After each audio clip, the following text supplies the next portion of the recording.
Manga as a creative medium is vast, housing thousands upon thousands of stories from across modern human history. But just how many can one individual read and experience? Throughout my time reading manga, I've mostly stuck to reading things from the 80s to present day, with the majority of those works hailing from Weekly Shonen Jump. There's nothing wrong with this, the magazine itself is quite varied, but I also understand the value of what lies beyond Shonen Jump throughout time, but also in other magazines too. So I've concocted a sort of challenge, a method pushing me to read all sorts of manga from across the last 60 years. It's pretty simple. I asked 60 different people for a manga recommendation. The caveat being I can only read one manga from 1966 all the way up to 2025. It has to be something I haven't read in totality, and due to each manga being recommended by a different person, my hope was I would be gifted with a varied pool of works to read. Different manga from different authors, with different demographics, different genres, different stories that cater to different people. This journey will not be a comprehensive history of manga, but it will document my exploration into manga's wider history through me reading these 60 works, and along the way I'll comment on what the field of manga was like at the time, what authors were big, as well as the general vibe as we move from year to year. So, with the core idea of this 60-year journey laid out, let's take a look at the first 6 manga which span the late 60s into the early 70s.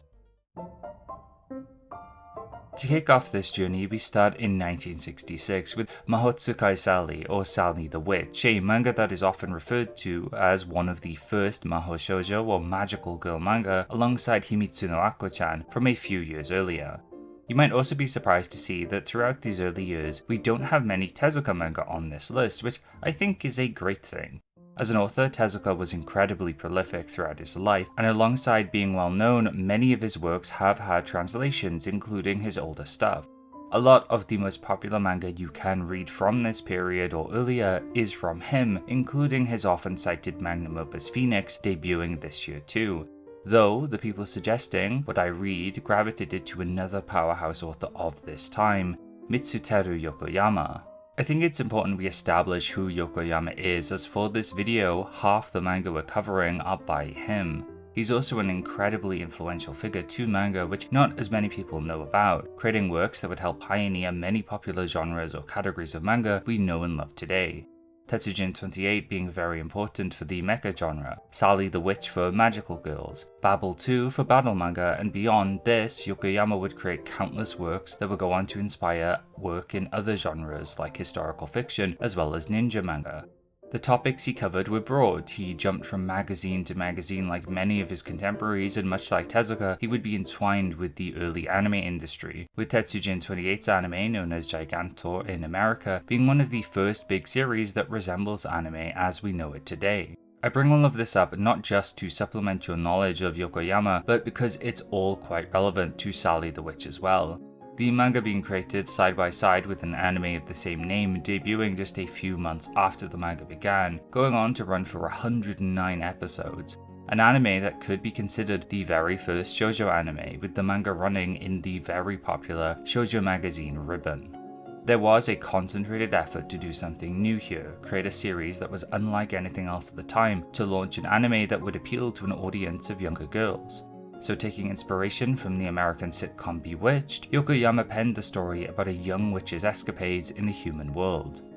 What strikes me most about Sally is its tone and sense of humor. For the most part, what I've read of Yokoyama's work and looking at his catalogue of stories, he's a very serious writer. Humor and gags seldom appear in his works, especially if you compare him to other people around the same time, like Tezuka. Sorry for bringing him up so much, but he's very relevant to this period of manga history. But in this case, Sally the Witch is inherently lighthearted and silly. It's unlike a lot of other manga by Yokoyama. It's about a girl integrating with regular society and casting spells which get out of hand really quickly, a formula you'll see today in various manga. Witch Watch in Shonen Jump springs to mind immediately, having a very similar concept, but it's over 50 years removed. I think that goes to show just how broadly appealing and understandable this concept is. It's also just fun to read. Sally, or Sunny originally for the first few chapters before the name was changed, is a good mix between normal kind schoolgirl and cheeky junior magician. She's not above being a brat or pranking others, but also is never too mean. Over time, a cast of characters would form around her friends Yoshiko and Sumire, Cub, a mischievous shape-shifting creature who acts as a little brother of sorts to Sally, and my favourite characters, Sally's parents, the rulers of the Land of Magic. Sally's dad does not approve of her stay in the human world, profusely stating his disdain of humanity, though he's never too harsh about it and doesn't drag Sally back by force. By all means, he's stylized as part of the evil father archetype, but he's actually incredibly doting and flakes whenever his wife puts pressure on him, leading to a lot of fun jokes. Sally's relationship with her parents, in particular her father, is also the most focused upon aspect of the series in a sense. There is this arc where Sally helps out another girl whose father is a stage magician who's also an alcoholic.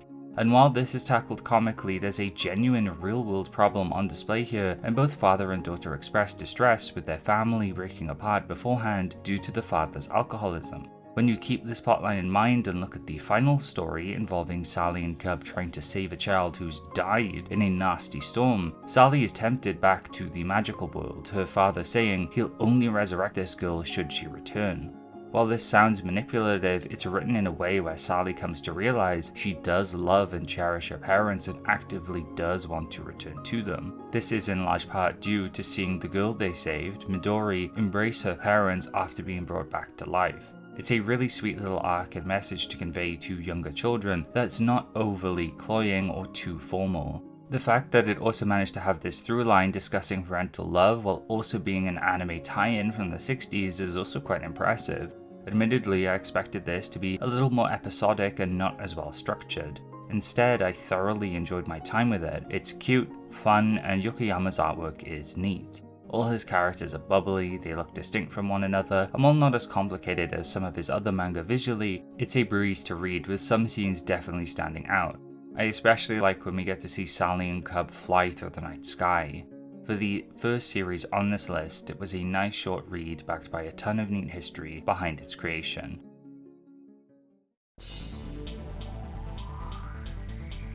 And from one Yokoyama manga to another, 1967 brings us an early mecha offering in the form of Giant Robo. Giant Robo begins with espionage as spies infiltrating the terrorist organization known as Big Fire are struck down as they attempt to learn more about the secret GR project.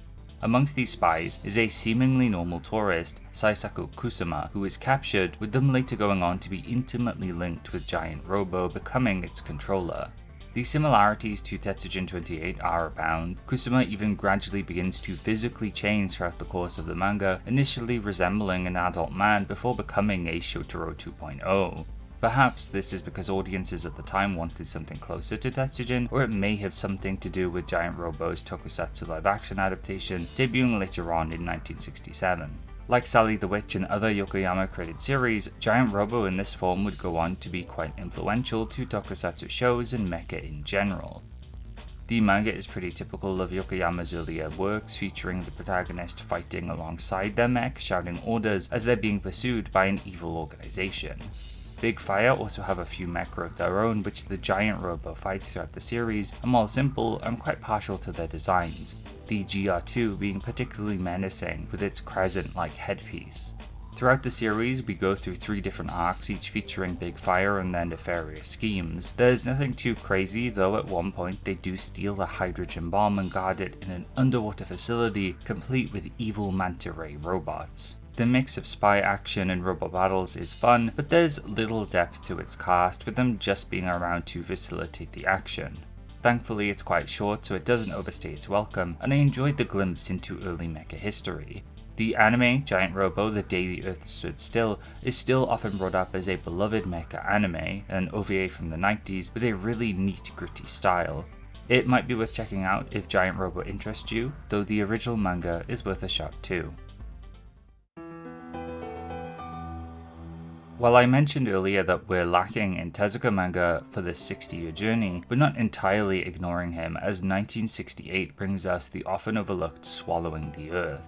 This series lies within a period of Tezuka's career where his work began to veer more into the adult, a short while after the launch of Com magazine that began after him seeing the success of the experimental Garo. This was a period of great change, where the boundaries of what manga could be about had been broadening since the early 60s thanks to the idea of Gekiga.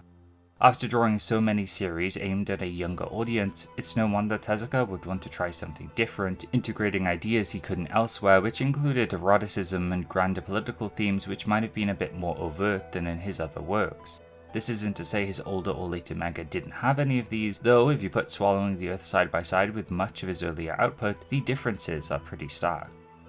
This is predominantly a psychosexual, surreal espionage manga focused on the mysteries surrounding an enigmatic but beautiful woman called Zephyrus, whom many men are obsessed with. This obsession is then commented on and set against other obsessions humanity has procured. An obsession over others sexually, obsessions over becoming beautiful, amassing wealth, power, love, revenge. Eventually, this obsession consumes us and on a broader scale, consumes humanity, hence the title, Swallowing the Earth. In the case of the series' main character, Gohon Matsuseki, his obsession is the simplest of all. He's comically alcoholic. He basically needs booze to live, and much like Luffy with food, as soon as Seki gets a drop, he instantly becomes more powerful.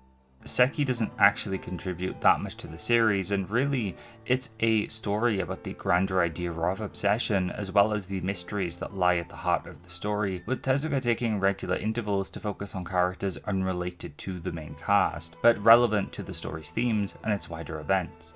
Much of this comes from the series' most interesting idea, the Dermioid Z synthetic skin, essentially skin suits people can wear to appear like different people.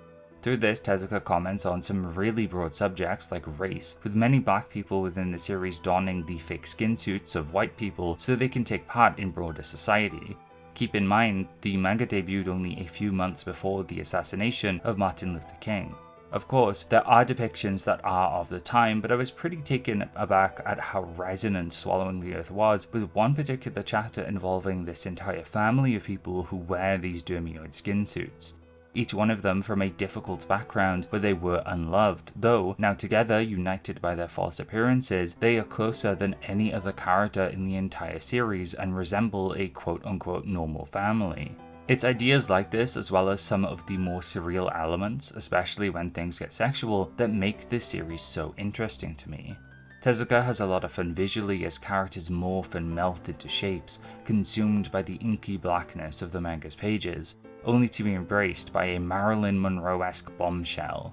I especially like how Tezuka has drawn women here, still cartoony, but clearly curvy and pretty. There's an allure to them which is consistent to how they're meant to be portrayed in-universe.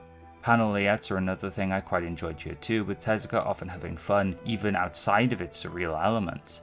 This sword fight on a rocking ship comes to mind where the panels bounce to and fro, or just some of the pages where Tezuka lets his art breathe, where panel after panel we take a subject in minute detail.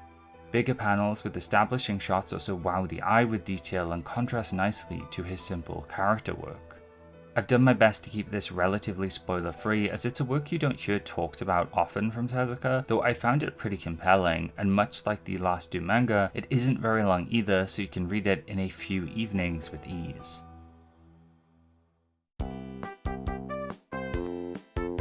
And next, we have a beloved children's classic which many of you may have grown up with depending on where you're from. It's Doraemon. This is actually the only series I've read out of order, mainly due to its length as well as it being a gag series. If I were to just straight up read all of Doraemon at once, I think I'd be doing it a disservice, so I've opted to sprinkle it throughout this journey, reading a chapter here or there as you would read it week to week, or whenever a new chapter would drop back in the late 60s and beyond. Interestingly, this is a series I've mostly experienced beforehand through osmosis, the general ideas of it conveyed through other manga like Shonen Jump's Me and Roboco and Chuck Beans, as well as many other comedy manga and references throughout other media. Reading the actual series and seeing Nobita meet with Doraemon for the first time and go on silly little adventures or use gadgets that cause all sorts of silly antics felt oddly homey.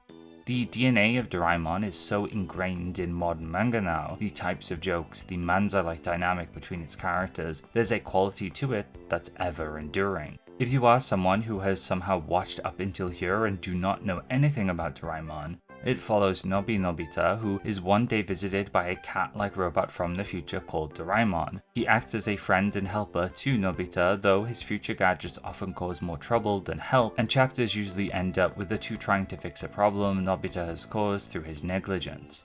It's usually a very fun, silly time, though now and again there are hints of humanity, like the time Nobita goes back in time to see his grandma. The artwork is another thing I have praise for. Fujio F. Fujiko's simple designs are iconic, and you've probably seen these expressions or faces parodied time and time again. One of the most recent Roboco chapters featuring Showa Roboco is pretty much one big reference to this style and era of gag manga, which was headed front and centered by Doraemon. Without digging deeper into the history of gag manga itself, I'm not sure there is much else to say, though I think reading a few chapters is definitely worth it to experience a monumental piece of manga history that's also just a pleasant time. Starting the next decade, the 70s, we have Asura, one of George Akiyama's earlier manga, who is a very interesting character you may have heard brought up here and there. Personally, I bumped into his name while researching Shonen Jump's early history, as he had a fair few serializations there, though Weekly Shonen Magazine saw the debut of a very violent and quite disturbing work in 1970. I'll give a warning here, while it isn't the most graphic thing in the world, Asura does deal with a lot of general violence, especially towards children, and the topic of cannibalism, so if you don't feel comfortable around those topics, be warned, I will be talking about them. Asura is a period piece set in medieval Japan during a time of great famine. It opens up with piles of rotting corpses, animals chewing on the deceased, and the shambling, barely alive survivors eating each other just to get by, which extends to Asura's own mother, who goes on to try to cook him alive after just being born. It's a lot, a series frequently brought up as one of the most disturbing manga of all time, and I kind of get it, though there is more to Asura than mindless gore and violence. It's the story of the downtrodden, of a child who is brutalized and has been shown no love coming to terms with their humanity. Throughout the story, we see Asura engage with a good few other characters, survivors of the famine who either live on in slave-like existences working to their deaths, scraping by on grains of rice, or those lording over everything else and living fairly comfortably. Asura resembles more animal than human, attacking anyone he sees, eating humans to get by. He's unable to speak, but through encountering a wandering monk, he gradually learns language, he learns to communicate, and has to reckon with his own existence. The single most repeated phrase throughout the series is, "If only I'd never been born." To live is to suffer. Our waking world is hell, but we have nothing else. We have to live and move forward. Forgive those who lapse into beasthood, and try our best to retain what little love and humanity we possess. Asura gives us an example of someone born into the depths of human suffering, someone who has only known the lowest of the low, but even they eventually can find heart. For as gruesome as Asura can be, it's also surprisingly moving and uses the horrors it portrays to make a genuine point built around Buddhist ideas, with the character of Asura ultimately growing past his namesake. Aside from the sensationalist way in which the series is presented, the other thing that will likely stand out will be Asura's art. Akiyama draws very simple, deformed characters in a way I find very unique. A part of this is how clearly brush-based his art is, which gives it an older quality fitting to the series setting. While things are also quite simple and rounded, I'd hesitate to call anything here drawn cute or attractive. It's a huge departure from the styles of Yokoyama, Tezuka, and Fujiko. Characters look malnourished, decaying, or ugly. Violence, while cartoony, is visceral and bloody, and when Akiyama wants to, he packs detail into establishing shots. Buildings are dark and ominous, they look straight out of a horror manga. He's also quite partial to drawing these gnarled, crooked trees, which exude this aura of unease. Rarely we get the contrast of this detail with the simpler characters, like this page where Asura cries amongst a gust of crisp leaves. The characters are usually very simple, often with one-track minds thinking solely of what to eat, kill, or how much they love their family, so the intersection of detail conveys the sudden weight and thought piled onto them, relevant to Asura as he comes to comprehend the world around him and what he's done. This is not a manga for the faint of heart. It depicts a lot of taboo things, or content that's too much for some, so I perfectly understand not wanting to engage with it, though it's a story that absolutely should exist and is so much more than the mindless shock value some espouse it to be.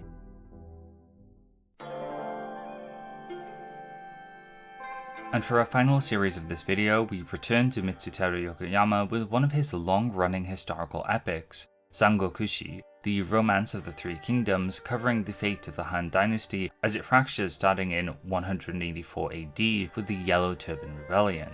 As someone who has no real exposure to Chinese history or even the very popular Kingdom manga, Sangokushi presented me with a fresh slice of history to enjoy.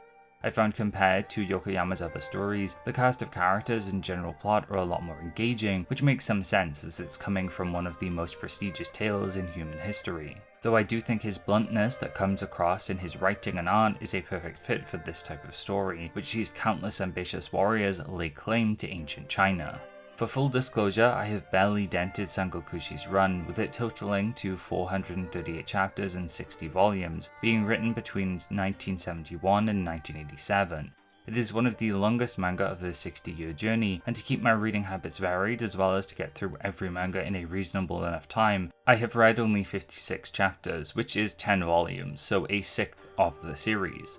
I think this is a fair amount to get a gist of the general structure, art and vibe Sangokushi is going for. Peeking ahead a little, it seems as though Yokoyama has developed minimally in this time too, with it all being remarkably consistent. Perhaps his development can be seen in other manga he's created, like Giant Robo changed a lot throughout its initial chapters, though compared to Tezuka, I feel as though his art is much safer but gets the job done.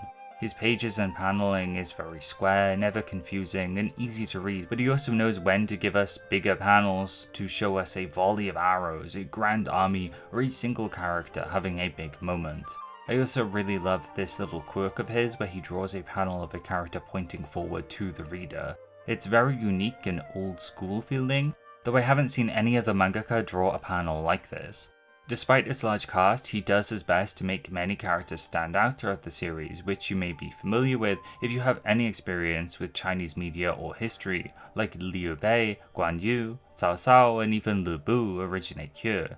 They all feel different, and I think Yokoyama manages to capture a range of personalities as well as philosophies when it comes to leading nations and battle. And of those battles, many are drawn lavishly, full of soldiers jabbing with spears, firing arrows, or riding around as cavalry. Strategy isn't ignored either, as you get intimately acquainted with various groups who plot and scheme behind the scenes, often trapping enemies militarily or staging some sort of coup politically. I find that depth is present in Sangokushi not through an individual idea being tackled in a profound way, but through its sheer breadth. Its cast of characters and the long amount of time they spend as the locus of power shifts throughout China from group to group. There are definitely moments that are striking beyond its combat though, the quiet moments where we see characters reflect on their lives and their place in the world, often accented by the moon or nature. While simple, anytime the landscape of China is depicted is a joy, as are the flames of cities under siege, grand castles, or even the devastation left behind in war is depicted in this strangely beautiful way. Other works excel in a more technical way artistically, or may have some other stellar writing element, but if you want a long-running political war drama that's solid in every aspect, then I wouldn't hesitate in recommending it. Now that we've run through our 6 manga for this video, what was this period like, and what other manga could I have chosen, or could other people have chosen for me? 1966 was a great time for manga, where the medium was in the midst of great change. We saw this with Sally coming onto the scene, but also with the Gekiga movement, which had begun with notable works like Hyojin no Hoshi, Star of the Giants beginning in 1966, as well as the previously mentioned Phoenix by Osamu Tezuka. Another prolific early manga author who we sadly won't be spending much time with, Shotaro Ishinomori, would also put out a few works this year too, notably Jun, Shotaro no Fantasy World, a surreal anthology series of sorts, as well as Sabuto Ichitori Mono Hikae, a historical mystery series. Notably, we would also see a lot of adaptations this year, with Ultraman getting a few manga, the film Zatoichi having an adaptation, and Batman receiving one too, named Batmanga by Jiro Kuwata. 1967 gives us another potential Yokoyama manga to pick from, with his version of Suikoden debuting this year, another historical epic. Tezuka would also have a big hit with Dororo, but a couple of other manga strike out here too, with Monkey Punch debuting Lupin the Third, and horror master Kazuo Umezu launching Cat-Eyed Boy.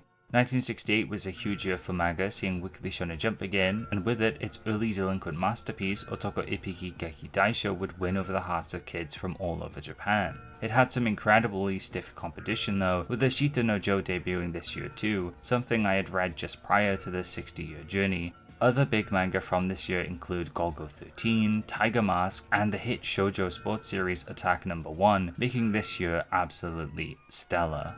Looking at what was available and popular throughout 1969, Doraemon seems like an outlier as numerous heavier works dot this timescape. Umezu returns with the first installment in his Orochi anthology, sci-fi manga reigns with Ishinomori's post-apocalyptic Ryo no Michi, and Tezuka puts out a sci-fi work too with The Crater, as well as IL, which is another one of his more adult manga. The shoujo musical masterpiece Fire by Hideki Mizuno calls 1969 its home too. While what manga could be was broadening at the time, with a lot of what could be considered popular being more adult works, it's cool to see that children's manga was still alive and better than ever too. I think the contrast between all of these manga and Doraemon is very cool.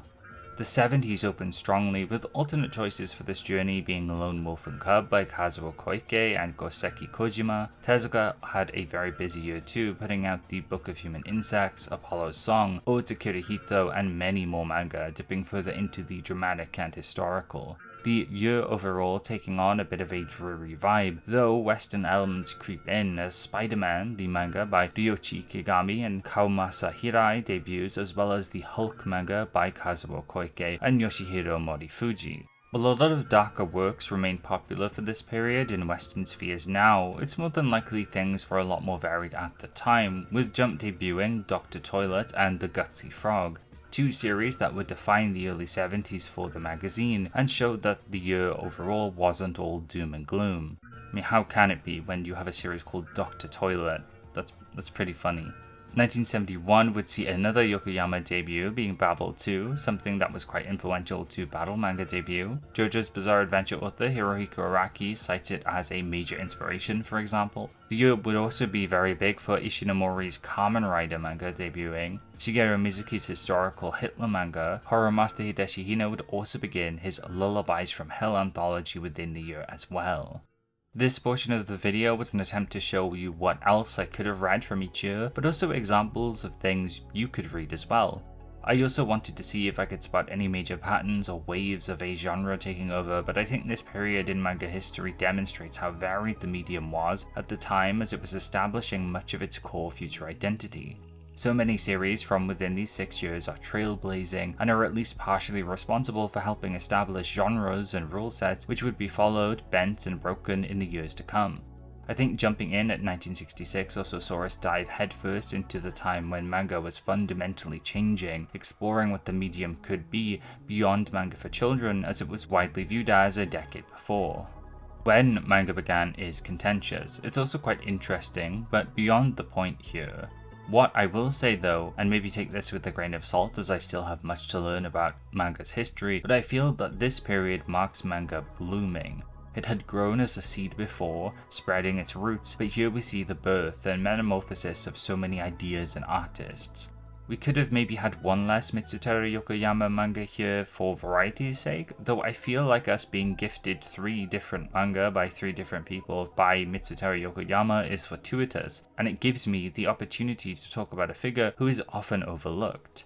The selection overall is pretty varied here too. We have shonen manga, shoujo manga, a gag manga aimed at children, as well as manga with more adult themes. Already, I feel like this journey is giving me exactly what I wanted, a broader array of stories which I've enjoyed, and at the same time it's helped me appreciate the medium at large, as well as its history. So what's next? 60 years of manga means 60 manga in total, and with 6 down, there's 54 to go. My intention is to make this a series of 10 videos to make sure I don't burn out, and that these can come out somewhat regularly. As each series was suggested by a different person, I've also shared the 60 years of manga list publicly, so if you'd like the manga I cover next time to be a surprise, maybe stop watching here, though I also like the idea of people following along, either reading what I've been reading, or you yourself could pick out a different set of 60 manga to read and follow along in the comments. For 1972 to 1977, I will be reading The Rose of Versailles, Barefoot Gen, Get a Robo, Okami no Seiza, Terra A, and Galaxy Express 999. I will do my best to read as much of each manga as possible. Ideally, the only manga I won't fully read will be the really long series that are hundreds of chapters long, unless of course I just get hooked and read the whole thing.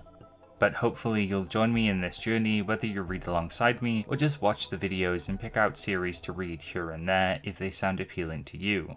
As mentioned throughout the video, I have a lot of experience with Weekly Shonen Jump, and chances are if you enjoyed this video, you'll also like my History of Weekly Shonen Jump series, where I take a look at the magazine and its contents starting at its humble beginnings in 1968. Since then, I have made videos going all the way up to 1999, so that's 3 decades of Shonen Jump history for you to enjoy. Not only do I talk about the bigger popular manga the magazine has to offer, but also its cancelled works and the more obscure things that have been forgotten over time. You can find plenty of other videos across the channel to watch on manga as well, and it would mean a lot to me if you shared this video around, liked it, and subscribed for more videos in the future. If you really like what I did in this video though, and the channel in general, I also have a Patreon where you can support me for just $1 a month, where you'll get access to some special bonus videos, polls that help decide what I make next, as well as generally supporting the future of me yapping about manga. At the $3 tier or higher, you'll also get a unique little doodle drawn by me to represent you in the credits of all of my future videos, like the following cool people.